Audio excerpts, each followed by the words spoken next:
The Dallas Stars are able to get a point out of their matchup with the Minnesota Wild, but ultimately should have had two. Hey, everybody, Dane Lewis here with the Locked On Stars podcast, coming to you after the Dallas Stars overtime defeat at the hands of the Minnesota Wild. The season series split 2-2 between these two teams, and this was another all-time thrilling game between these teams. A little bit more low scoring, but all-time in the sense that it was physical, it was competitive.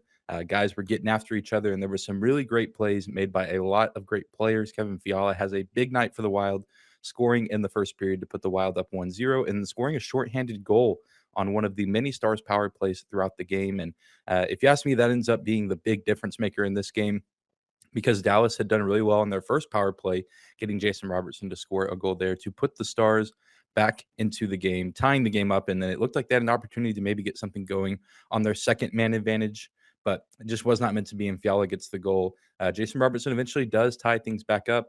But, the Stars just had a difficult time trying to read Marc Andre-Fleury all night. He played a great game. Scott Wedgewood played pretty well himself, but then ultimately gets beat in overtime. But this is still a big game because the Stars do claim 1 point, and they now are tied with the Nashville Predators for that top wildcard spot in the Western Conference. And it looks like the Vegas Golden Knights are going to beat the Calgary Flames. And so the Stars do help distance themselves just a little bit with 1 point to try to stay ahead of Vegas. And they're right there in the thick of things with Nashville for a chance to play Calgary in the first round over Colorado. But we will talk about this game in its entirety on Friday's episode of Locked On Stars. I can't wait to see you there.